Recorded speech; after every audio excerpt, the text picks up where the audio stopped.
Good evening friends.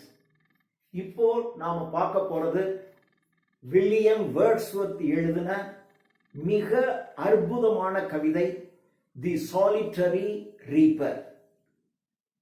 இந்த solitary reaper என்கின்ற கவிதை வேர்ட்ஸ்வர்த் நிறைய எழுதியிருக்கிறார். ஆனால் அவர் எழுதிய கவிதைகளில் மிகச் சிறந்த கவிதைகள் 5 தேர்ந்தெடுங்கள் என்று யாரிடமாவது சொன்னால் அந்த 5க்குள்ள நிச்சயமாக இந்த சாலிட்டரி ரீப்பர் இடம்பெறும். அவ்வளவு ஒரு சிறந்த ஒரு கவிதை வேர்ட்ஸ்வர்த்தினுடைய கவிதை தி சாலிட்டரி ரீப்பர். ஆத்தரை பற்றின ஒரு introduction, life and works of அப்படின்னு தனியா ஒரு சீரீஸ் நம்ம போடுறோம். அதுல வில்லியம் வேர்ட்ஸ்வர்த்தினுடைய லைஃப், அவருடைய ஒர்க்ஸ், அவருடைய அச்சீவ்மெண்ட் அதுல நம்ம தனியா பார்த்துக்கலாம். அதெல்லாம் இதுல சேர்த்தோம்னா இந்த வீடியோ ரொம்ப நீளமா போயிடும். அதனால அதை வேறு ஒரு கட்டத்தில் பார்த்துக் கொள்ளலாம். இப்பொழுது நாம நேரடியாக கவிதைக்குள்ள போகலாம். Behold her single in the field, yon solitary highland lass. Behold her, behold என்றால் see, see her, அவளை பார். Behold, beheld, beheld. எப்படி see, saw, seen அப்படி சொல்றோமோ, behold, beheld, beheld. See, behold her, see her, அவளை பாருங்கள். சிங்கிள் இன் த ஃபீல்டு, அந்த வயலிலே தன்னந்தனியாக நின்று கொண்டிருக்கும் அவளை பாருங்கள். யார் அவள்? யான். யான் என்பது யாண்டர் என்ற ஒரு வார்த்தையினுடைய ஒரு அப்ரிவியேட்டட் ஃபார்ம், ஒரு சுருக்கம். யான், யான் அங்கே. யாண்டர் என்றால் தேர்னு நம்ம வச்சுக்கிறோம், அது அப்படி இல்லை. ஹியர்னா இங்கே, தேர்னா அங்கே. அப்ப இங்கேக்கு அங்கேக்கு இடையில ஒரு டிஸ்டன்ஸ் இருக்கணும்ல. இங்க இருக்கிறவங்கள ஹியர், ஹியர் இஸ் அப்படின்னு சொல்றோம். அங்க இருக்கிறவங்கள தேர் ஹி இஸ் அப்படின்னு சொல்றோம். இந்த இங்கேக்கு அங்கேக்கு நடுவில் இருக்கிறவங்கள நம்ம என்னன்னு சொல்றது? அதுக்கு ஒரு வார்த்தை உண்டு, அந்த வார்த்தை தான் யாண்டர். ஆனால் இந்த யாண்டர் என்ற வார்த்தை இப்பொழுது வழக்கு ஒழிந்து போய்விட்டது. அதனால யாண்டருக்கு பதிலா நம்ம தேர்னே வச்சுக்கிறோம், அவ்வளவுதான். தமிழிலும் இதே மாதிரி ஒன்று உண்டு. தமிழில் சுட்டுச்சொல், சுட்டி காட்டக்கூடிய சொல் அப்படின்னு கேட்டீங்கன்னா அ, இ, உ. அவன், இவன், உவன். அங்க இருக்கிறவன் அவன், இங்க இருக்கிறவன் இவன். ரெண்டுக்கு நடுவில் ஒருத்தன் இருந்தா அவனுக்கு பேர் உவன்னு பேரு. அங்க இருந்தா அங்கே, இங்க இருந்தா இங்கே. இந்த ரெண்டுக்கும் நடுவில் யாராவது இருந்தாங்கன்னா அவங்கள உங்கே அப்படின்னு சொல்லணும். அந்த அங்க உங்கேல இருக்கான்னு சொல்லணும். ஆனா காலப்போக்கில் அந்த வார்த்தை தமிழிலும் மறைந்து போய்விட்டது, ஆங்கிலத்திலும் அது வழக்கொழிந்து போய்விட்டது. அதனால யாண்டர் என்பது it is not too long, not too here, it is in between. இங்கேக்கும் அங்கேக்கும் இடைப்பட்ட ஒரு distance, that is called yonder. அதை வேர்ட்ஸ்வர்த் ரொம்ப அழகாக கையாளுகிறார். அவ எங்க நிக்கிறா? யான். ரொம்ப அங்க இருக்காருன்னு சொல்ல முடியாது, ஏன்னா அடுத்தவள் பாடுகின்ற பாடல் கேட்க போகுது. சினிமாவில் தான் எங்கேயோ மலை உச்சியில் பாடிக்கிட்டு இருந்தாலும் மலைக்கு கீழே இருக்கிறவங்க அதில் கேட்கும். ஆனால் நடைமுறையில் அதெல்லாம் கேட்காது. அதனால தான் வேர்ட்ஸ்வர்த் ரொம்ப அழகாக அங்கே அவ பாடுகிறான்னு சொல்ல முடியாது. அதனால தான் அங்கேயும் இல்லாமல் இங்கேயும் இல்லாமல் ரெண்டுக்கு இடைப்பட்ட ஒரு டிஸ்டன்ஸில் யான், சாலிட்டரி, லோன்லி, ஒரு தன்னந்தனியாக, ஒரு ஹைலேண்ட், ஒரு மலை தேசத்தை சார்ந்த லாஸ். லாஸ்னா கேர்ள், பெண்ணுன்னு அர்த்தம். தமிழ்ல எத்தனையோ வார்த்தை இருக்கு பெண்ணுக்கு. அதே மாதிரி ஆங்கிலத்திலையும் லாஸ்ன்னு சொல்லலாம், கேர்ள்னு சொல்லலாம், உமன்னு சொல்லலாம், லேடின்னு சொல்லலாம், மேடம்னு சொல்லலாம், எல்லாம் சொல்லலாம். ஆனா ஒவ்வொன்றுக்கும் ஒரு அர்த்தம் இருக்கு. மேடம்னு சொல்றவங்கள கேர்ள்னு சொல்ல முடியாது, கேர்ள்னு சொல்றவங்கள லேடின்னு சொல்ல முடியாது. there is a stage in everything. அதே மாதிரி லாஸ் என்பதும் ஒரு ஸ்டேஜ்.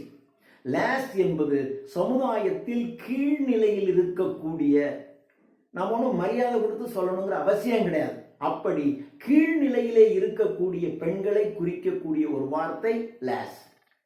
இந்த தமிழெல்லாம் அந்த குட்டி, என்ன குட்டிங்க வா அப்படின்னு அந்த குட்டின்னு பயன்படுத்துறமே ஒரு அலட்சியமா. இந்த கிராமங்களில் வயலிலே இறங்கி வேலை செய்து கொண்டிருக்கின்ற பெண்ணை அந்த வயலுக்கு சொந்தக்காரர் அப்படி சொல்லுவார். ஆனால் அந்த பொண்ணு ஒன்றும் கோச்சிக்க மாட்டாங்க.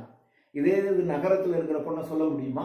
ஸோ அந்த லாஸ் என்ற வார்த்தை அந்த சமுதாயத்திலும் பொருளாதாரத்திலும் கீழ்நிலையில் இருக்கக்கூடிய பெண்களை குறிக்கக்கூடிய வார்த்தை லாஸ். ரொம்ப அழகாக சொல்றார். Behold her single in the field, yon solitary highland lass. அங்கே ஒரு மலைநாட்டு பெண் ஒருத்தி தன்னந்தனியாக இருக்கிறாள். என்ன செய்து கொண்டிருக்கிறாள்? ரீப்பிங். ரீப் என்றால் அறுவடை. ரீப்பிங் அண்ட் சிங்கிங், அறுவடை செய்து கொண்டிருக்கிறாள். அண்ட் சிங்கிங், பாடிக்கொண்டிருக்கிறாள். பை ஹர்செல்ஃப், அவளுக்கு. அவனும் மேடை போட்டு பாடல. அந்த வேலையின் களைப்பு தெரியாமல் இருப்பதற்காக அறுவடை செய்து கொண்டே பாடிக்கொண்டிருக்கிறார். Reaping and singing by herself. Stop here or gently pass. இந்த இடத்துல வில்லியம் வேர்ட்ஸ்வர்த் தன்னுடைய நண்பருடன் சென்று கொண்டிருப்பதாகவும் சொல்லலாம், அல்லது வில்லியம் வேர்ட்ஸ்வர்த் தனியாக சென்று கொண்டிருக்கிறார், அவர் தன்னுக்குத்தானே சொல்லிக் கொள்கிறார் என்றும் எடுத்துக்கொள்ளலாம். Stop here. கொஞ்ச நேரம் இங்கே நிற்போம். ஐ இமேஜின், எனக்கு என்னமோ அவர் தனியாக போனார் அப்படிங்கிறது கற்பனை வசதியாக இருக்கும்னு தோணுது. ஸ்டாப் ஹியர், கொஞ்ச நேரம் நிற்போம். Or gently pass. ஏன்? Reaping and singing by herself. ஒரு பெண் வயலிலே தன்னந்தனியாக இருக்கிறாள், அறுவடை செய்து கொண்டிருக்கின்றாள், பாடிக்கொண்டிருக்கின்றாள். ஒரு பொண்ணு பாடிக்கிட்டு இருக்கா. ஒரு ஆள் போனால் என்ன ஆகும்? டக்குன்னு பாடுறதை நிறுத்திடுவாங்க. அதுவும் ஒரு புது ஆள், வெளியிலிருந்து ஒரு ஆள் வர்றாங்கன்னா பாடுறவங்க நிறுத்திடுவாங்க. ஆனால் அதே சமயத்தில் ரொம்ப எட்டி இருந்தால் பாட்டு கேட்காது. அதனால தான் அந்த பாட்டு கேட்கிற டிஸ்டன்ஸில் அவர் அறுவடை செய்து கொண்டிருக்கிறார். வேர்ட்ஸ்வர்த் அந்த மலை சரிவிலே ஏறி சென்று கொண்டிருக்கிறார். அந்த பாட்டு அவரை கவர்ந்து இழுக்கிறது. அதனால ஸ்டாப் ஹியர், கொஞ்ச நேரம் இங்கே நிற்பமா? வேண்டாம். ஒரு பொண்ணு தனியா நிற்கிறார். ஒரு தனியாக ஒரு பெண் அறுவடை செய்து பாட்டு பாடி கொண்டிருக்கும் பொழுது அங்கே நின்று கொண்டு அவளை பார்த்து கொண்டிருப்பது நாகரிகமான செயல் ஆகாது. எனவே ஸ்டாப் ஹியர், கொஞ்ச நேரம் நிற்கலாம், அந்த பாட்டை கேட்கலாம். வேண்டாம். ஜென்ட்லி பாஸ், அப்படி மெதுவாக நடந்த மாதிரி இருக்கணும், அதே சமயத்தில் அந்த பாட்டை கேட்டுக்கிட்டே இருக்கிற மாதிரி இருக்கணும் என்று அவர் தனக்குத்தானே தீர்மானித்துக் கொள்கிறார். Stop here or gently pass. Stop here, நிற்போம். வேணாம், மெதுவாக நடந்துக்கிட்டே கேட்போம். ஏனென்றால் alone she is alone she cuts and binds the grain. அவள் தன்னந்தனியாக அறுவடை செய்த தானியங்களை தன்னந்தனியாக கட்டி கொண்டிருக்கின்றாள். எனவே நாம இங்க நிற்க கூடாது, மெதுவா நடந்துகிட்டே இருப்போம். Alone she cuts and binds the grain and sings a melancholy strain. And sings, அறுவடை செய்கிறாள், அறுவடை செய்த தானியங்களை கட்டி கொண்டிருக்கிறாள், அதே சமயத்தில் அழகாக பாடிக்கொண்டே இருக்கிறாள். And sings a melancholy. அவள் பாடுகிற பாடல் எப்படிப்பட்டது? melancholy, துன்பம் மிகுந்த.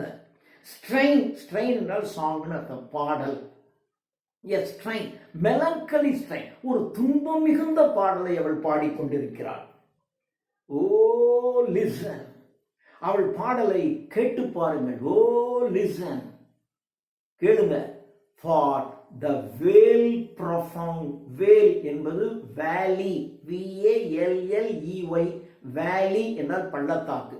அந்த பள்ளத்தாக்கினுடைய சுருக்கமான பகுதி வேல். வேல் இஸ் ப்ரொஃபவுண்ட். ப்ரொஃபவுண்ட்னா டீப்னு அர்த்தம். இந்த ஆழமான பள்ளத்தாக்கு பகுதி முழுவதும் அவள் பாடல் நிரம்பி வழிகிறது. அதை நீங்கள் கேட்டு பாருங்கள். O listen, the veil profound is overflowing with the sound of that girl. அந்த பெண் பாடுகின்ற பாடலின் ஓசையானது இந்த பள்ளத்தாக்கு முழுவதும் நிறைந்து எதிரொலித்துக் கொண்டிருக்கிறது. அதை நாம் கேட்கிறேன். இது ஒரு ஸ்டான்ஸா. இந்த next stanza, no nightingale did ever chaunt. இந்த மாதிரி ஒரு நைட்டிங்கேல் பறவையினால் கூட இனிமையாக பாட முடியாது. நோ நைட்டிங்கேல் டிட் எவர், எப்பவுமே ஒரு நைட்டிங்கேல் பறவை கூட நோ பாட முடியாது. சாண்ட், சாண்ட் என்றத சிங், பாடுதல் என்று அர்த்தம். ஆனால் உண்மையாக சாண்டிங் என்று சொன்னால் மந்திரம் ஓதுதல், அதுதான் சாண்ட்னு பேர். இந்த ஓல்டு பிராமின் சாண்டிங் மந்த்ராஸ் என்று சொல்லுவார். மந்திரத்தை ஓதுறாரு. அந்த மந்திரம் ஓதுதல், ஒரு பாட்டு பாடுதல் கூட மந்திரம் ஓதுவதை போல. எப்படி ஒரு மந்திரம் ஓதும் போது அப்படியே அந்த உச்சரிப்பு பிசகாம அப்படியே சொல்லணும். எத்தனை மாத்திரை ஓம் அப்படி சொன்னா எவ்வளவு நேரம் எப்படி சொல்லணுமோ அந்த உச்சரிப்பு பிறகாம சொல்லணும். அதே மாதிரி ஒரு பாடல் கூட எதை எவ்வளவு உயர்த்தி எவ்வளவு தாழ்த்தி உச்சரிப்பு பிசகாமல் பாடணும். அது மாதிரி அதனாலதான் ஒரு நைட்டிங்கேல் பறவை கூட இந்த மாதிரி ஒரு பாடலை இனிமையாக பாட முடியாது. No nightingale did ever chaunt. என்ன மாதிரி பாட்டு? More welcome notes. Welcome notes. நோட்ஸ்னாலும் சாங்னு அர்த்தம். ஏற்கனவே பார்த்தோம் ஸ்ட்ரைன் சாங். நோட்ஸ் 7 நோட்ஸ், 7 சுரங்கள். அந்த 7 சுரங்களையும் வைத்து தான் ஒரு பாடல் பாடப்படுகிறது. அதனால இந்த நோட்ஸ் சுரம் என்பதே பாடலை குறிக்கிறது. No nightingale did ever chant more welcome notes to weary. Weary என்றால் tired அர்த்தம். Weary bands. bandனா கூட்டமாக, களைப்படைந்து கூட்டமாக bands of travelers in some shady haunt among Arabian sands. அரபு நாட்டு பாலைவனத்தை கடந்து வருகின்ற வழிப்போக்கர்கள். அங்கு இருக்கக்கூடிய ஷேடி ஹாண்ட், நிழல் தருகின்ற இடம். ஒரு பாலைவனத்தை கடந்து வரும்போது அங்க ஒன்றும் இடமெல்லாம் இருக்காது. ஆனால் எங்காவது ஒயாசிஸ் என்கின்ற பாலைவன சோலை. பாலைவன சோலைனா பெரிய சோலையெல்லாம் கிடையாது. அங்கே ஏதாவது சில பேரிச்ச மரம் முளைச்சிருக்கும், கொஞ்சோண்டு இடம் இருக்கும், கொஞ்சம் நிழல் இருக்கும். அந்த இடத்த பார்த்தா அப்படியே அவங்க மெய்மறந்து போயிடுவாங்க. நாம் அந்த ஒரு இடத்த மதிக்க கூட மாட்டோம். ஆனால் பாலைவனத்தை கடந்து களைப்புற்று வருகின்ற வணிகர்களுக்கு, வழிப்போக்கர்களுக்கு அந்த மாதிரி ஒரு ஒயாசிஸ் என்ற பாலைவன சோலையை பார்த்தாலே அவ்வளவு சந்தோஷப்படுவார்கள். அங்கே ஓய்வெடுப்பார்கள் அந்த நிழலில். அப்படி ஓய்வு எடுக்கிறதே அவனுக்கு சந்தோஷம். அந்த ஓய்வெடுக்கும் போது அங்க ஒரு நைட்டிங்கேல் பறவை பாடுச்சுன்னா அந்த இசை அவனுக்கு எப்படி இருக்கும், அது மாதிரி இவளுடைய பாடல் இருந்தது என்று கம்பேர் பண்றார். ஸோ 2வது ஸ்டான்ஸாவில் அவருடைய பாடல் எப்படி இருந்தது என்று சொல்லுகிறார். No nightingale did ever chant more welcome notes to weary bands of travelers in some shady haunt among Arabian sands. அரபு நாட்டு பாலைவனத்தை கடந்து களைப்புற்று வருகின்ற வழிப்போக்கர்களுக்கு ஒரு நைட்டிங்கேல் பறவை பாடுகின்ற வரவேற்பு பாடல் எவ்வளவு இனிமையை தருமோ அவ்வளவு இனிமையாக இவளுடைய பாடல் இருந்தது. A voice so thrilling. அந்த குரல் இருக்கே, a voice so thrilling, a thrilling voice. அப்படியே ஒரு புல்லரிக்கின்ற சில குரலை கேட்டா ரொம்ப நாள் கேட்காத குரலை திடீர்னு கேட்கும்போது அப்படியே ஒரு சந்தோஷம் வருமே, அது மாதிரி இவளுடைய குரல், இந்த பெண் பாடுகின்ற குரல் ஒரு thrilling voice. Yes, a voice so thrilling never was heard in springtime from the cuckoo bird. காலம் வசந்த காலம். காலங்களில் அவள் வசந்தம். காலங்களே சிறப்பான காலம் வசந்த காலம்.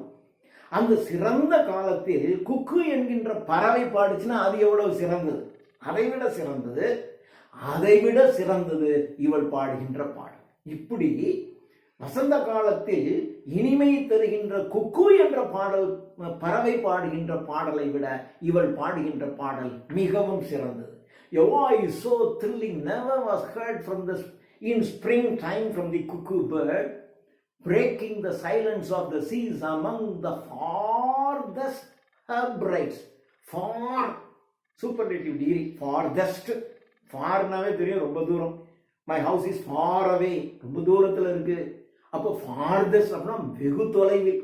வெகு தொலைவிலே இருக்கக்கூடிய Hebrides என்கின்ற தீவுகளின் கூட்டம். ஹேப்ரைட்ஸ்ங்கிறது ஒரு தீவுகளின் கூட்டம். ஒரு தீவுகளில் என்ன இருக்கும், எப்போ பார்த்தாலும் கடல் அலைகளினுடைய ஆர்ப்பரிக்கின்ற ஓசை கேட்டுக்கொண்டிருக்கும். அந்த தீவுகளின் கூட்டத்திலே அந்த இடத்துல ஒரு குக்கு என்ற பறவை பாடுகின்ற பாடலின் ஓசை கேட்டால் எப்படி ஒரு த்ரில்லிங்காக இருக்கும். Breaking the silence of the seas among the farthest Hebrides. Hebrides என்ற தீவு கூட்டங்களில் அமைதியை உடைத்தெறிந்து கொண்டு பாடுகின்ற ஒரு குக்கு பறவையினுடைய பாடல் எவ்வளவு இனிமையாக இருக்குமோ அவ்வளவு இனிமையாக இருக்கிறது இந்த பெண் பாடுகின்ற பாடல் என்று இந்த 2வது ஸ்டான்ஸாவில் அந்த பாடுகின்ற பாடல் நைட்டிங்கேல் பறவையை விட சிறந்தது, குக்கு பேர்ட் பாடுகின்ற பாடலை விட இனிமையானது என்று சொல்லுகிறார். In the third stanza, will no one tell me what she sings? அவள் என்ன பாடுகிறாள்? இந்த ஸ்டான்ஸாவில் அந்த பாடலுக்கு என்ன மீனிங், என்ன பாடுறா, என்ன அர்த்தம் அந்த பாட்டுக்கு என்று அவர் ஆராய்ச்சி செய்கிறார். Will no one tell me what she sings? யாராவது சொல்ல முடியுமா அவள் என்ன பாடுகின்றாள் என்று? யாராவது சொல்ல முடியுமா? Will no one tell? யாரும் சொல்ல முடியாது, ஏன்னா ஒருத்தருக்கும் புரியாது. Will no one tell me what she sings? Perhaps. ஏன் புரியாது? ஏனென்றால் அவள் ஒரு மலைநாட்டு பெண். ஒரு மலைநாட்டு பெண் அந்த மலை ஜாதிக்காரர்கள் பேசுகின்ற அந்த மொழியிலே அவள் பாடிக்கொண்டிருக்கிறாள். பாடல் இனிமையானது, அதில் ஒன்றும் மாற்று கருத்து இல்லை. ஆனால் அவள் பாடுகின்ற பாடலின் உட்பொருள் என்ன தெரியாது, யாரும் சொல்ல முடியாது. Will no one tell me what she sings? அவள் என்ன பாடுகிறாள் என்று யாராவது எனக்கு சொல்ல முடியுமா? முடியாது. Perhaps, ஒரு வேளை, suppose. The plaintive numbers, number என்பதும் சாங்ஸை குறிக்கும். ஸோ நம்பர் 7 சுரம் 1 2 3 4 5 6 7ன்னு சொல்றோமே, அது மாதிரி இந்த நம்பர்ஸ் என்பதும் சாங்ஸை குறிக்கும். The plaintive numbers flow, அப்படியே அவளுடைய வாயிலிருந்து அப்படி ஃப்ளோ வருது அந்த பாட்டு. அந்த பாடலுக்கு என்ன அர்த்தம் என்று யாராவது சொல்ல முடியுமா? Will no one tell me what she sings? Perhaps the plaintive numbers flow. அந்த கண்டினியூவா தொடர்ச்சியாக அவளுடைய வாயிலிருந்து வந்து கொண்டிருக்கக்கூடிய இந்த பாடலானது ஒருவேளை ஃபார் ஓல்டு, எப்பவோ நடந்த, அன்ஹாப்பி, மனதிற்கு மகிழ்ச்சியை தராத, எப்போ நடந்த, அல்லது ஃபாரா, எங்கோ தொலைவில் இருக்கின்ற யாரோ ஒருத்தர் எதையோ பற்றி கூட அவள் பாடுபவளாக இருக்கலாம். ஒரு நாள் ஒருவேளை எப்போ நடந்த ஓல்டு, சில சமயங்களில் பார்த்தீங்கன்னா அப்படியே பழைய விஷயங்கள் நம்முடைய உள் மனதுக்குள்ள வந்து அப்படியே வருத்தத்தை உண்டாக்கிக்கிட்டு இருக்கும். ஓல்டு திங்ஸ், அன்ஹாப்பி, எப்போ நடந்து போன மகிழ்ச்சியை தராத விஷயங்கள், ஃபார் ஆஃப் திங்ஸ், அல்லது வெகு தொலைவில் நமக்கு மிகவும் வேண்டியவர்கள், நெருக்கமானவர்கள் எங்கோ தொலைதொடர்பான ஒரு இடத்துல இருப்பாங்க. இப்போயாவது நாம் தினம் ஏதாவது ஒன்றின் மூலமாக தொடர்பு கொள்ள முடியும். ஆனால் அந்த காலத்தில் எங்கேயோ இருக்காங்க. எப்போ வருவாங்க, வருவாங்களா வரமாட்டாங்களா, எப்போ வருவாங்க, அங்கே உயிரோடு அவங்க இருக்காங்களா, நாம இருக்கோமா, இப்படி எதுவுமே தெரியாத ஒரு காலம் இருக்குமே, அந்த காலம். For old, unhappy, far off things, அல்லது அண்ட் பேட்டில்ஸ் லாங் எகோ, அல்லது நீண்ட காலத்திற்கு முன்பாக நடந்த ஒரு யுத்தத்தை பற்றி கூட அவள் பாடலாம். அவள் பாடுகின்ற பாடல் எதை பற்றியது? பெர்ஹாப்ஸ், ஒரு வேளை, ஓல்டு, எப்போ நடந்த சம்பவம், அன்ஹாப்பி, மனதிற்கு அமைதியை தராத சம்பவம், மகிழ்ச்சியை தராத சம்பவம், அல்லது ஃபார் ஆஃப் திங்ஸ், எங்கேயோ தொலைவில் இருக்கின்ற யாரையோ ஒருத்தரை பற்றியாக இருக்கலாம், அல்லது பேட்டில்ஸ் லாங் எகோ, நீண்ட நாட்களுக்கு முன்பாக இப்பகுதியிலே ஒரு யுத்தம் நடந்ததே, அந்த யுத்தத்தை பற்றி கூட இருக்கலாம். அந்த யுத்தத்திலே இவளுடைய கணவன் இறந்து போயிருக்கலாம், இவனுடைய தந்தை இறந்து போயிருக்கலாம், அல்லது இவளுடைய மகன் யாராவது இறந்து போயிருக்கலாம். அப்படி ஏதோ ஒன்று இருக்கலாம், அந்த யுத்தத்தை பற்றி கூட இருக்கலாம். ஆக ஏதோ ஒன்றை பற்றி சோகமாக பாடுகிறாள். அப்ப இப்படித்தான் இருக்க முடியும் என்று பெர்ஹாப்ஸ் யோசிக்கிறார். And battles long ago, or is it some more humble lay என்றால் சாங், பாடல் அர்த்தம். ஒருவேளை இந்த ஒரு ஹம்பிள், எப்பவுமே ஒரு பாடலை அப்படி சுத்தியை இறக்கி பாடுனீங்கன்னா அதுக்கு ஒரு சோகம் துணி வந்துடும். ஒரு சந்தோஷம்லாம் பார்த்தீங்கன்னா ஒரு ஹை பீட்டு, ஒரு வேகமாக பாடணும் சந்தோஷத்தை குறிக்க. இதே சோகத்தை குறிக்கணும்னா அப்படியே ஸ்லோ பீட், ஒரு ஹம்பிள், மெதுவா அப்படியே பாடினா கூட அதுக்கு ஒரு சோகத்தினுடைய எஃபெக்ட் வந்துடும். Or is it some more humble lay, familiar matter of today, இப்பொழுது நடக்கிற ஏதோ ஒரு ஃபெமிலியரான மேட்டர்னா சோகமான விஷயம் தான் அர்த்தம். ஏன்னா சோகமான விஷயங்கள் மட்டுமே ஒருவனுடைய உள்ளத்தில் நீண்ட நாட்கள் நிறைத்திருக்கும். மகிழ்ச்சியான விஷயங்கள் எல்லாம் டக் டக் டக் டக்குன்னு நம்முடைய உள்ளத்தை விட்டு பறந்து போய்கொண்டே இருக்கும். சந்தோஷம் போயிடும். ஆனா துன்பம், எப்பயோ நடந்த துன்பத்தை இப்பொழுது நினைத்து பார்த்தால் கூட அப்படியே உள்ள நடுங்கும். அப்படி ஒன்று நடந்து போச்சு என் வாழ்க்கையில, அப்படியே இருக்கும். ஆனா சந்தோஷம் அதான் அப்படி இருக்கும். அடுத்த சந்தோஷம் மறந்து போகும். மீண்டும் அதை திரும்ப நினைத்தால் கூட சந்தோஷமா இருக்கும், அவ்வளவுதான். ஆனா சோகத்தினுடைய எஃபெக்ட் அதற்கு வராது. Or is it some more humble lay familiar matter of today? இப்போ ரொம்ப ஃபெமிலியரா இருக்கிறது இந்த கொரோனா வைரஸ். கொரோனா எல்லாம் 1000 பேர் செத்து போனா, 60,000 பேர் செத்து போனா, நினைச்சு பார்த்தா எவ்வளவு பயங்கரமான விஷயம். இது மாதிரி ஒரு ஃபெமிலியரான விஷயம், உலகத்தையே நடுங்க வைத்துக் கொண்டிருக்கக்கூடிய ஒரு விஷயத்தை பற்றி கூட அவள் பாடிக்கொண்டிருக்கலாம், நமக்கு தெரியாது. Familiar matter of today, some natural sorrow, அல்லது இயற்கையில் நடந்த துன்பம். இயற்கையில் நடந்த துன்பம் என்பது ஒரு சாவை குறிக்கும். திடீரென்று சுனாமி வந்து எத்தனையோ பேர் போனாங்களே, அது ஒரு நேச்சுரல் சாரோ. இது மாதிரி இயற்கையிலே நடந்த துன்பம், ஒரு பூகம்பம் அப்படியே உண்டாகி அப்படியே எல்லாரும் செத்து போய் இருக்க இடமும் உணவும் இல்லாமல் எல்லாரும் வெளியேறி போறாங்களே, அது மாதிரி இருக்கலாம். சம் நேச்சுரல் சாரோ, லாஸ், நஷ்டம், பெயின், வேதனை, that has been, அப்படி இருந்து, and maybe again, ஒருவேளை இருந்த துன்பம் ஓகே, ஆனால் அதே துன்பம் மீண்டும் வருகிறது என்று சொன்னால் வேதனையான விஷயம். that has been and maybe again, மீண்டும் வருகின்ற இருந்த இனிமேலும் வரப்போகின்ற துன்பங்களை நினைத்து ஒரு natural sorrow, loss or pain that has been and maybe again. இது மூன்றாவது ஸ்டான்ஸா. நாலாவது ஸ்டான்ஸாவில் whatever the theme, அவள் எதை பற்றி பாடுவதாக இருந்தாலும் சரி, whatever, அது என்னவா இருந்தாலும் சரிங்க, அவள் எதை பற்றி பாடுறதாக இருந்தாலும் சரி, whatever the theme, the maiden sang. the maiden, அந்த பெண். இப்போ லேஸ்ன்னு ஆரம்பிச்சாரு முதல்ல, ஆனால் இப்போ மரியாதை வந்துருச்சு. யாரோ ஒரு மலை ஜாதிக்காரியா பாடிட்டு இருக்கா, இப்படிதான் ஆரம்பிச்சார்.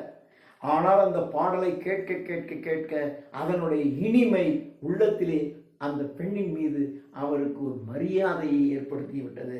Whatever the theme, the maiden sang as if her song could have no ending. என்ன தீமா இருந்தாலும் சரி, ஆனா அவ பாடுறதுக்கு முடிவே இல்லாதது போல் தோன்றுகிறது. பாடிக்கிட்டே இருக்கா. There is no ending for her song, as if there is no ending for her sorrow, pain. அவளுடைய வாழ்க்கையில் துன்பத்திற்கும் வேதனைக்கும் முடிவு இல்லாததை போல் இவளுடைய பாடலும் முடிவில்லாமல் சென்று கொண்டே இருக்கிறது. As if her song could have no ending. I saw her singing at her work. நான் பார்க்கிறேன், அவள் வேலை செய்து கொண்டே பாடிக்கொண்டிருக்கிறாள். And over the sickle bending. சிக்கிள் என்றால் கதிர் அறுக்கிற அருவாளுக்கு சிக்கிள்னு பேர். கதிர் அறுக்கிற அருவாளை வச்சு இப்படி பெண்டிங் குனிஞ்சு அறுக்கிறார், அதான் சிக்கிள். அண்ட் ஓவர் ஹர் சிக்கிள் பெண்டிங், அதனால கீழே குனிஞ்சு அறுவடை செய்து கொண்டே பாடிக்கொண்டிருக்கிறாள். அதனாலதான் இப்படி ஒரு வில்லியம் வேர்ட்ஸ்வொர்த் நின்று கேட்டுக்கொண்டிருப்பது கூட அவள் குனிஞ்சிருக்கிறதுனால தெரியல. And over the sickle bending I listened, நான் கவனித்துக் கொண்டே இருந்தேன். மோஷன்லெஸ், இயங்காமல், ஆடாமல், அசையாமல் அப்படியே நின்ன இடத்தில் நின்று அவளுடைய பாடலை நான் கேட்டு. And as I mounted up the hill, அதுக்கப்புறம் அப்படியே நான் மலை மீது நான் ஏறி சென்று கொண்டிருந்தேன்.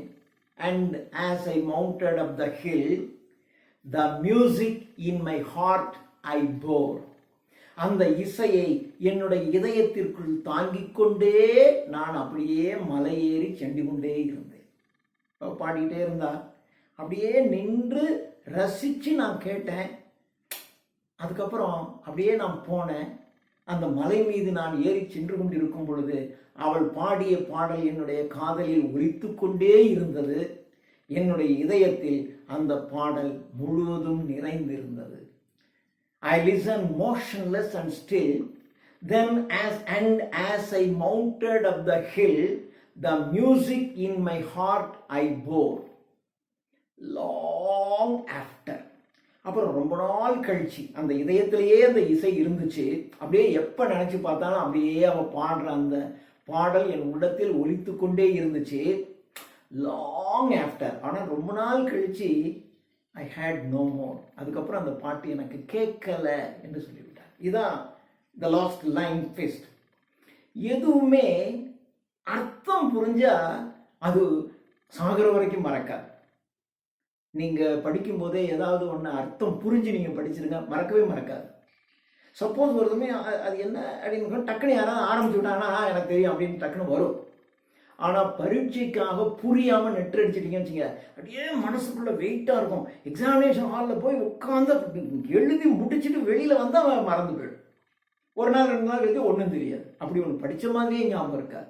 2 வருஷம் கழிச்சு இப்படி கூட உனக்கு பாடத்தில் வந்திருக்குமே அப்படின்னா அப்படியா தெரியல அப்படின்னு போயிடும். ஸோ புரிந்து படிக்க வேண்டும் என்பதை போல் இந்த கவிதையின் அர்த்தம் அவருக்கு புரிஞ்சிருந்துச்சுன்னு வச்சுங்க, அப்படியே அவருடைய உள்ளத்தில் அது அந்த சோகம் அவரை கசக்கி பிழிந்து கொண்டே இருக்கும். Our sweetest songs are those that tell of saddest தாட்ஸ்னு பி.பி. ஷெல்லி சொல்லுவார். நம்முடைய கவிதைகளிலேயே மிகச் சிறந்த கவிதை எது என்று சொன்னால், எது சோகத்தை சொல்லுகின்ற கவிதைகளோ அவைகள் மிகவும் இனிமையான கவிதைகள் என்று சொல்லுவார் ஷெல்லி. அதே மாதிரி, ஏன்னா சோகத்துக்கு எப்பயுமே உள்ளத்தை போட்டு பிசைஞ்சிக்கிட்டே இருக்கிற தன்மை இருக்கும். இந்த கவிதை சோகமான கவிதை. அதனால இந்த சோகமான கவிதை அவர் உள்ளத்துக்குள்ள பிசைஞ்சிக்கிட்டே மறக்க முடியாம பண்ணியிருக்கோம். ஆனா அர்த்தம் தெரியல. வேலை எப்படி இருக்கலாம் அப்படி இருக்கலாம்னு தான் சொல்லிட்டு இருந்தாரு. அதனால ரொம்ப நாள் அந்த உள்ளத்துல இருந்துச்சு.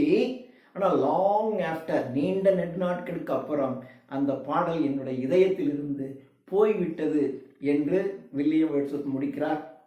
நண்பர்களே, இந்த கவிதையை நீங்கள் ரசிச்சிருந்தீங்கன்னா நண்பர்களுக்கு ஷேர் பண்ணுங்கள், லைக் பண்ணுங்கள், கமெண்ட் பாக்ஸில் கமெண்ட் பண்ணுங்கள். சப்ஸ்கிரைப் பண்ணாதவங்களா இருந்தீங்கன்னா சப்ஸ்கிரைப் பண்ணுங்கள். தேங்க்யூ.